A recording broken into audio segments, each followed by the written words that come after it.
Hello students, आज हम class 9 का पहला चैप्टर संख्या पद्धति नंबर सिस्टम के बारे में पढ़ेंगे। जो पिछली कक्षा में मतलब कक्षा 8 में आप संख्या रेखा के बारे में पढ़ चुके हैं और वहां पर आप ये भी जान चुके हैं कि संख्या रेखा पर विभिन्न प्रकार से संख्याओं को किस प्रकार निरूपित किया जाता है। जैसे ये एक हमने रेखा खींच दी है, अब इसमें एक बीच में क्या हो गया, ये 0। अब इसी के बीच हम सीधी तरफ चलेंगे तो क्या चलेगा, 1 2 3 4 और ये 5। ऐसे इस साइड जब हम चलेंगे काय में चलेगा, ये माइनस में, 3 -4 -5। अब इसी के बीच में क्या होता है कि इसके बीच में ये प्राकृतिक संख्याएं दी गई होती है, जैसे -1/3। सॉरी, ये यहां पर होना चाहिए कि क्या लिखेंगे अब जब हम सीधी तरफ की संख्याओं को जोड़ते हैं, मतलब हम जब सीधी तरफ चलते हैं तो 0 को न लेकर 1 से लेते हैं, 1 2 3 4 5, तो इन संख्याओं को हम प्राकृतक संख्याएं कहते हैं। और इन प्राकृतक संख्याओं का योग प्राकृतक संख्याओं का योग मतलब इन सब का ऐड को हम n से निरूपित करते हैं। कैसे? n से निरूपित करते हैं।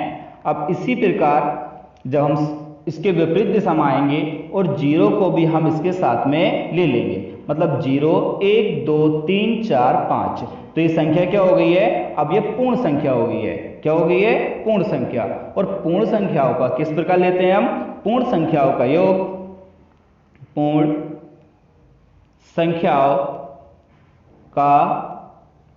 योग को हम कैसे व्यक्त करते हैं? W से निरूपित करते हैं। अब हम क्या चल रहे हैं, तब इस साइड को हम चल दिए। जब हम इस साइड को चल दिए तो ये 0 भी हो गया, 1 भी, 2 भी, 3 भी, 4 भी, 5 भी। अब हम किसके साथ ले लेंगे? इन्हें ऋणात्मक संख्याएं भी साथ में हम ले लेंगे। जब हम ऋणात्मक संख्याएं साथ में ले लेंगे तो वो संख्याएं क्या हो जाएंगी? पूर्णांक संख्याएं। क्या हो जाएंगी? पूर्णांक संख्याएं। पूर्णांक संख्याओं को हम पूर्णांक संख्याओं के योग को हम कैसे व्यक्त करते हैं? योग को हम कैसे व्यक्त करते हैं? Z से व्यक्त करते हैं। Z से निरूपित करते हैं। अब हम इसे Z से ही निरूपित क्यों करते हैं? Z से निरूपित इसलिए करते हैं क्योंकि Z एक जर्मन भाषा का शब्द है। Z एक जर्मन शब्द चहलीन से लिया गया है और जिसका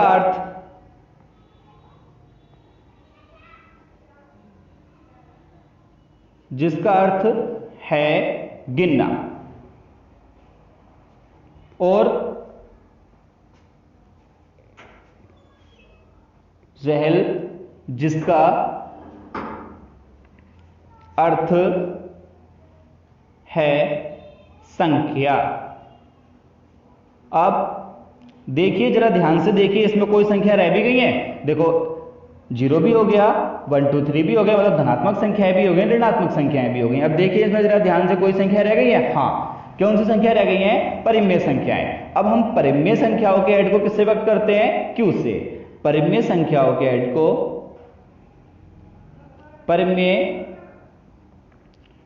संख्या के योग को हम कैसे व्यक्त करते हैं? Q से निरूपित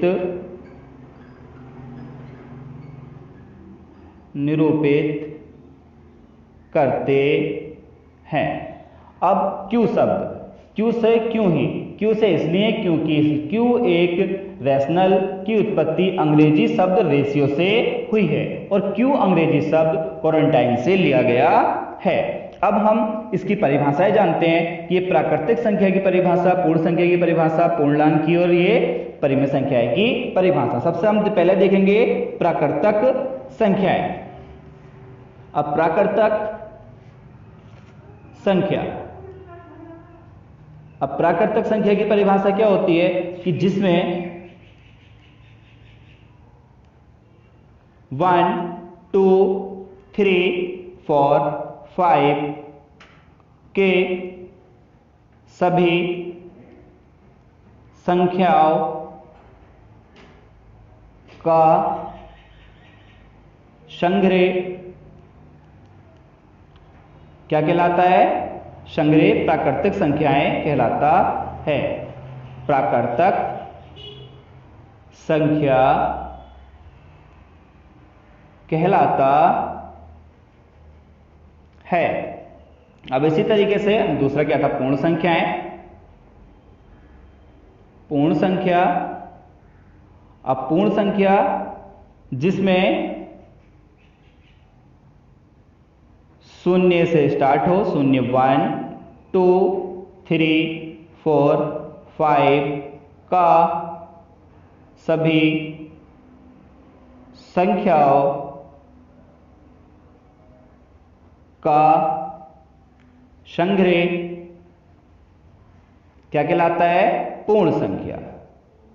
पूर्ण संख्या कहलाता है। अब इसी में पूर्णांक, पूर्णांक संख्याएं। अब पूर्णांक संख्या क्या कहलाती है? जिसमें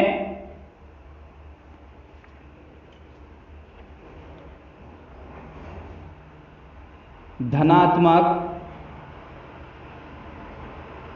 ऋणात्मक और शून्य संख्याओं का संग्रह क्या कहलाता है? पूर्णांक संख्या कहलाता है। अब हम जानेंगे परिमेय संख्या के बारे में। परिमेय संख्या, परिमेय संख्या। अब परिमेय संख्या जो संख्याएं P/Q के रूप में लिखी जाती हैं वे परिमेय संख्या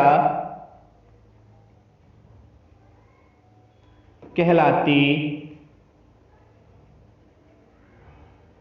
हैं। अब परिमेय संख्या पर एक शर्त है, क्या? जहां Q जो है वो बराबर ना हो किसके? 0 के। अब हम अपनी इसकी एक्सरसाइज स्टार्ट करते हैं। एक्सरसाइज, पहली वाली एक्सरसाइज है, क्या शून्य एक परिमेय संख्या है? क्या इसे आप P के रूप में लिख सकते हैं जहां P और Q एक पूर्णांक है? बिल्कुल लिख सकते हैं। क्यों? हां, हम लिख सकते हैं। कैसे? जैसे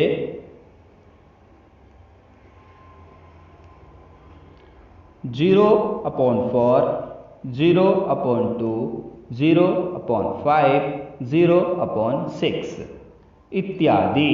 ये सब इस रूप में हम लिख सकते हैं और ये भी एक परिमेय संख्या ही होगी। अब दूसरा वाला सवाल है, 3 और 4 के बीच में 6 परिमेय संख्याएं ज्ञात कीजिए। अब हम जब इसके बीच की हम परिमेय संख्याएं ज्ञात करेंगे तो अब हम अगर इनके दोनों के हर समान होते हैं तो उन्हें किस प्रकार व्यक्त करते हैं? देखिए, इसके नीचे क्या होगा? 1, इसके नीचे भी 1, मतलब दोनों के हर क्या है? समान है। तो हमें 6 संख्याओं का परिमेय संख्या ज्ञात करनी है। तो 6 संख्या ज्ञात करने के लिए हम 3 और 4 में 7 से गुणा और क्या भाग, गुणा व भाग कर देंगे। किस प्रकार, जैसे 3 गुणा 7, अब नीचे है 1 गुणा 7, क्या हो गया 7 या 21, 7 का ना 7। ऐसे ही 4 में कर देंगे 4 गुणा 7, अब 1 गुणा 7, 7 चौक कितनी हो गई 28, 7 का ना 7। अब इसके बीच देखिए 21 और 28 कितने का अंतर है 6 का।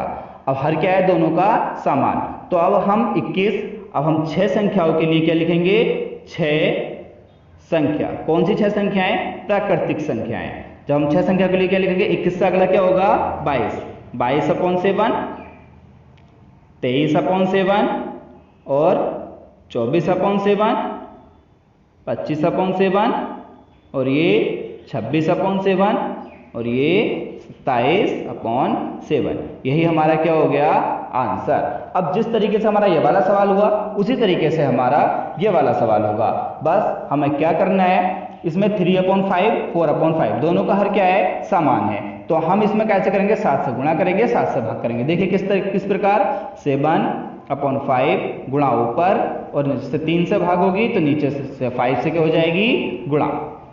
7 या 21, 7 पंजे 35। इसी तरीके से यहां कर देंगे 4/5 गुणा 7 और ये 7, 7 चौक 28, 7 पंजे 30। अब इसके बीच में देख लीजिए 21 से 28 के बीच में 7 पंजे 35। अब हम कितनी संख्या को ज्ञात करना, सॉरी क्या हो गया ये 5। तो इसमें कैसे करेंगे 6 से 5 और प्लस 5 में 1 जोड़ेंगे कितना हो जाएगा 6। तो 5 और ये 6, 6 या 18, 6 पंजे 30, 6 या 18, 6 पंजे 30। इसी प्रकार यहां कर लेंगे 6 चौक 24, 6 पंजे 30। बस हम क्या करते हैं कि जिस प्रकार ऊपर वाले सवाल में हुआ 6 था तो 6 में 1 ऐड करेंगे, 6 + 1 तो कितना हो जाएगा 7। इसी तरीके से 5 में 5 + 1 कितना हो गया 6। तो यहाँ पर गुणा कैसे होगी 6 से, मिस्टेक हो गई थी। अब इसी तरीके से देखना 28 में और 24 के बीच में अंतर कितना हो गया 5 का। अब क्या लिखेंगे हम 19/30, 20/30, 21/30, 22/30, 23/30। अब देखो कितना हो गया 1 2 3 4 5, आगे पांचों संख्याएं अब ये आपस में कट रही हैं, इन्हें काट के नीचे लिख देना। किस प्रकार 19/30 ये 10 से कट रही है, 0 से 0 कितना आया 2/3। ये किससे कट रही है 3 से 21, 3 ढाई 30 तो 7/10। अब ये 2 से कट रही है 11 और ये 15 कितना आ गए 11/15। अब ये 23/30। तो यही हमारा क्या हो गया आंसर। अब इसी तरीके से हम लास्ट सवाल करेंगे। लास्ट सवाल है हमारा, प्रत्येक प्राकृतिक संख्या एक पूर्ण संख्या हो सकती है। जी बिल्कुल हो सकती है, क्योंकि प्राकृतिक संख्या क्या होती हैं 1 2 3 4 5 और पूर्ण संख्याएं क्या होती हैं पूर्ण संख्या क्या होती है 0 1 2 3 4 5। अब देखना ये सब संख्या आपस में आ गई हैं, तो ये क्या होती है, ये पहला वाला कथन क्या है हमारा सत्य। अब हम दूसरा लिखेंगे। दूसरा है प्रत्येक पूर्णांक एक पूर्ण संख्या हो सकती है? बिल्कुल नहीं हो सकती, क्योंकि पूर्णांक संख्याओं में ऋणात्मक संख्याएं ऐड होती हैं। ऋणात्मक संख्याओं का संग्रह होता है। अब इसी प्रकार तीसरा करेंगे। तीसरा क्या है? प्रत्येक परिमेय संख्या एक पूर्ण संख्या हो सकती है? जी बिल्कुल नहीं हो सकती, क्योंकि यह भी अर्थकथन क्या है? असत्य, क्योंकि परिमेय संख्याओं में काय का बोध होता है? दशमलव संख्याओं का, क्योंकि परिमेय संख्याओं में दशमलव संख्या का संग्रह होता है। किस प्रकार? इस प्रकार, जैसे ये एक परिमेय संख्या है 2/3, जब हम इसे ऐड करेंगे तो क्या होगा? 0.318, फिर 318, ये सब क्या आ गया? एक दशमलव संख्या। तो ये एक पूर्ण संख्या नहीं हो सकती। देखिए हमारी पहली वाली 1.1 एक्सरसाइज कंप्लीट हो गई है। अगर इस एक्सरसाइज में कोई भी हल्की सी भी प्रॉब्लम हो तो आप मुझे कमेंट्स बॉक्स में मैसेज कर सकते हैं, पूछ लेना, कमेंट्स कर पूछ लेना, अन्यथा हमारा व्हाट्सएप नंबर है, व्हाट्सएप नंबर पूछ लेना। और अभी तक वीडियो देखने के लिए धन्यवाद एंड सब्सक्राइब करना बिल्कुल ना भूलें।